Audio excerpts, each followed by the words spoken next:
Hey there, scholars. So I just want to post a video because we are starting a brand new chapter this week.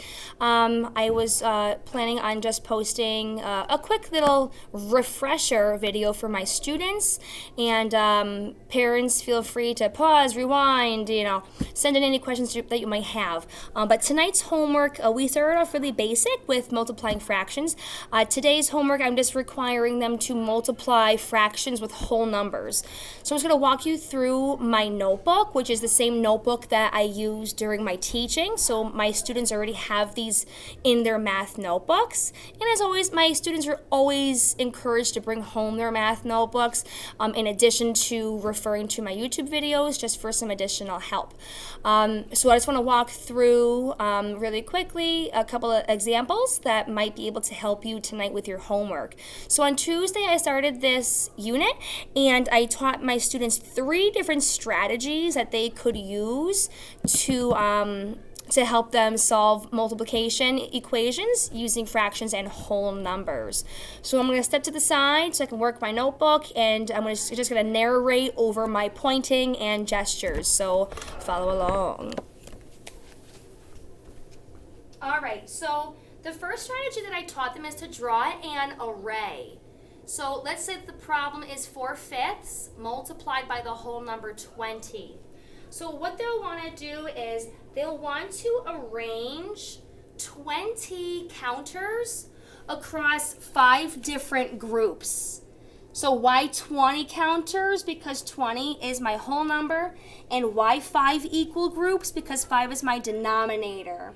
So after I've arranged my 20 counters amongst the 5 groups, I'm going to count each fifth. So this is 1/5, this is 1/5, this is 1/5, 1/5, 1/5. Since we're multiplying by 4/5, I want to circle 4 of those fifths. And when I count up the counters in each of those groups, my product or my answer is 16. That's one way of solving this kind of equation. The next strategy I taught them was drawing a model.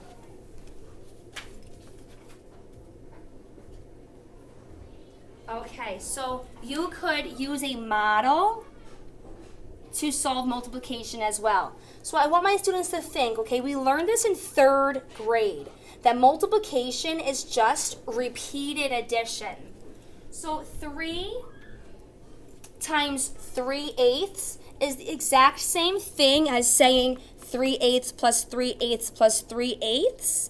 And as we know, you could draw a model. So this is one group, this is 3/8, then 3/8 again, then 3/8 again. So with repeated addition, and in addition to using the models, we know that 3/8 times 3 is 9/8. Now, a lot of my students don't feel quite confident enough yet from turning their improper fractions into mixed numbers. So for tonight's homework, I'm okay with leaving your answers as improper fractions. Next week, I'm going to really be pushing them to change their improper fractions into mixed numbers. But for now, that's okay with me. All right, and then the third strategy, which is my personal favorite because it's quick and easy, and also because in 5th grade, my students are expected to know their multiplication facts very, very fluently. That's actually a 3rd grade standard. So if you're finding that your student is struggling with multiplication facts, maybe practice some flashcards at home. So here's this last strategy. It's just straight multiplication. It's very straightforward. Parents, this might seem familiar to you because this is how I was taught. So if your problem is 4 times 2/3, you multiply the whole number by the numerator, and your denominator will stay the same. So we'll do 4 times 2 is 8. Denominator is still the same. It's still a 3. Now, again, I'm not really expecting all my students to do this step quite yet if they're not confident with it yet, but 8/3 is also 2 2/3. So tonight for their homework, you can use any 3 of those strategies.